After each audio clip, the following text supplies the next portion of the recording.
Cuan, cuan, we be getting money. Cuan. Oke Mas Bro, sebelum kita lanjut ke videonya, saya share info bahwa grup STS akan open lagi STS rekomendasi bulan April. Kalau bingung STS rekom itu apa, lihat video di atas. Nah, di sini kita ada dua grup teman-teman ya, grup STS rekom dan STS diskusi. Dan untuk saat ini ada dua bonus teman-teman ya. Bonus pertama yaitu dividen saham di bursa yang udah online. Terus yang kedua adalah rumus saham uptrend, teman-teman. Nah, kita intip dulu STS yang masih jalan saat ini. Nah, video ini saya rekam di tanggal 13 jam 12 siang ya, waktu istirahat teman-teman. Kita di sesi 1 ini di tanggal 13 dapat cuan di GJTL, VTNY, Hoki, terus ada laba, mesin, Hill, dan Yachts. Ya, lumayan dapat 5 atau 6 tadi ya profitnya. Nah, untuk yang kemarin teman-teman, karena ini masih setengah hari ya, masih ada nanti sesi 2. Nah, ini yang kemarin di tanggal 12 teman-teman.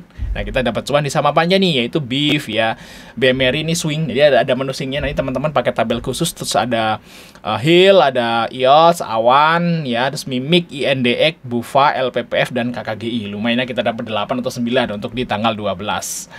Nah, kita cek untuk bonusnya teman-teman. Nah, ini adalah penampakan dari bonusnya teman-teman. Perkiraan dividen saham di bursa di tahun 2025. Karena ini masih sampai bulan Desember, jadi baru kepake 1 bulan nih guys ya, Februari dan Maret. Jadi masih ada banyak banget nih yang belum kepake teman-teman. Dan di sini langsung update ya untuk harganya. Ini langsung online update ya teman-teman. Ini yieldnya itu adalah yield yang update teman-teman ya. Karena ini udah online seperti itu teman-teman. Langsung download aja di grup STS Rekom tadi. Nah, untuk bonus yang kedua teman-teman yaitu rumus saham uptrend. Nah, di sini teman-teman nggak usah nyari-nyari nih saham apanya yang lagi uptrend hari ini. Nah, ini screening ini saya klik di tanggal 13. Nah, ini di tanggal 13 jam 12 siang itu ada 30 saham yang uptrend, yaitu SMDM, DCI, dan seterusnya. Ada 30 teman-teman. Nah, kita coba cek salah satu yaitu DMMX misalnya, ini kan udah naik tinggi nih. Nah, ini ada yang belum naik tinggi nih teman-teman.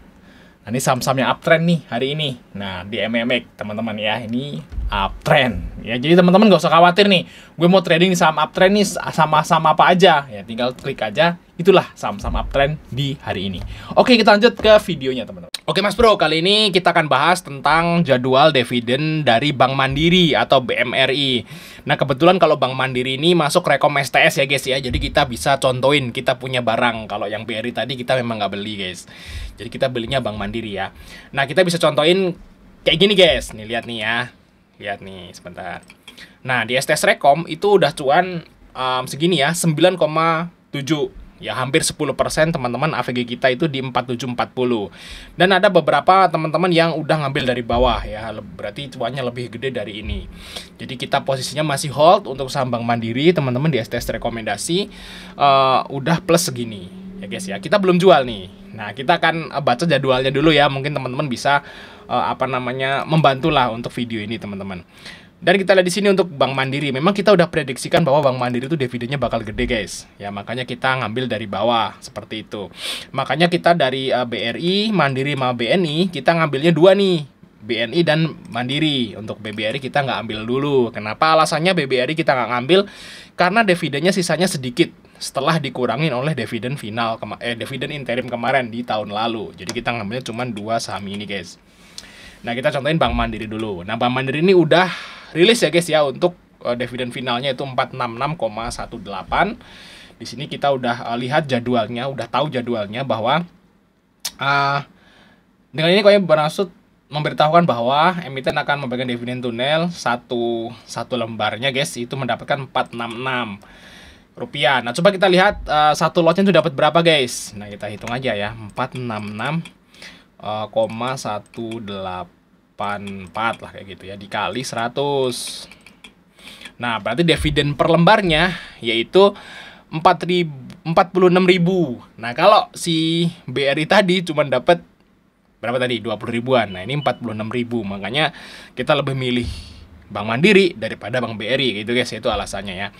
Nah, kita lanjut di sini ya. Tanggal perdagangan bursa yang memuat dividen tunai di pasar reguler dan pasar negosiasi adalah tanggal 11.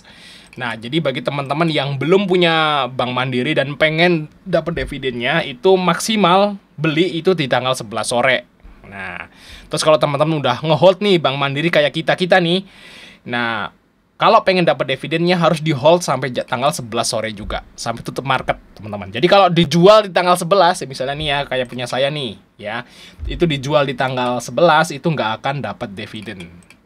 Harus di hold sampai market tutup tanggal 11 baru dapat dividen. Nah, terus tanggal berapa bursa yang tidak memuat dividen tunai itu tanggal 14. Nah, ini kan mungkin Sabtu Minggu ya guys ya. Kita lihat Aprilnya. Mana guys? Oh ya, Sabtu Minggu ya. Terakhir tapi Sabtu Minggu ini libur. Nah, ini ex-date tanggal 14. Hari Senin tuh ex-date, teman-teman ya. Di saham Bank Mandiri. Nah, ini ex-date, jadi teman-teman bisa ngejual sahamnya di hari ini kalau pengen dapat dividennya kayak gitu. Dan kalau teman-teman beli saham Bank Mandiri di tanggal 14 itu nggak akan dapat dividen, teman-teman ya, kayak gitu ya. Ini pasar tunainya kita nggak usah lihat. Dan untuk payment date-nya sama persis ya guys ya. Payment date-nya sama persis di pembayarannya ya sama kayak saham BRI, yaitu di tanggal 23. Dan kemungkinan saat payment date ini, kalau nggak tanggal 23, mungkin sebagiannya kalau dia terimanya sekuritasnya sebagiannya sore, berarti mungkin kalau nggak tanggal 23 ya tanggal 24, Big Bank ini atau Bank Mandiri dan BRI ini bakal naik guys. Ya karena memang mereka jadi punya cash kan. Nah kita lihat ya di sini teman-teman. Untuk Bank Mandiri waktu dia habis bagi dividen turun toh. Nah pas payment date dia ada kenaikan kayak gitu guys. Itu guys ya. Nah tunggu aja nih pasti turun nanti guys. Pas ex-date pasti turun. Nah, turunnya Bank Mandiri ya segede yield. Nah, yieldnya berapa pas waktu nanti come date? Yang ngitungnya tuh yieldnya pas come date ya. Misalnya come date-nya di harga yang sekarang nih, misal nih. Di harga 5.200 misalnya pas come date. Nah, turunnya berarti ya 8,9% dari 5.200. Nah, kita hitung teman-teman. Misalnya sekarang come date nih, ya. Berarti pas ex-date tuh trapnya berapa persen gitu ya harganya. Nah, kita tinggal hitung aja. 5.200 dikurangi 8,9%. Nah, berarti target penurunannya itu segini, guys. 4730, 4730, 4740. Kayak gitu ya target penurunannya di sini, teman-teman. 4730 ya di sekitaran inilah target penurunannya. Drop biasanya gap down kayak gitu guys ya. Dan ya nanti kalau pas payment date ya kemungkinan bisa naik lagi ya, kemungkinan aja guys, seperti itu teman-teman. Nah gimana teman-teman? Nah ini teman-teman bisa download data ini di STS Rekom ya teman-teman. Kalau masuk STS Rekom April datanya bisa di-download. Jadi bisa membantu teman-teman nih untuk membuat strategi. Jadi data ini walaupun nggak tepat 100%, tapi minimal bisa membantu teman-teman untuk membuat strategi kayak gitu guys maksudnya. Nah, makanya saya kalau beli saham itu saham yang dividen ya, saham yang bagi dividen tuh saya sering lihat ini guys, sering lihat data-data ini dulu. Selain kita pakai rumus gitu ya, nah kita lihat data ini juga untuk memperkuat kalau saham-saham yang bagi dividen. Kalau yang saham-saham gorengan ya kita nggak kepakai karena dividen saham gorengan nggak bagi dividen kayak gitu guys. Ya gitu ya, langsung download aja guys di STS Rekomendasi tentunya. Langsung chat saya aja kalau mau bikin. Oke ya guys, sampai ketemu di video berikutnya.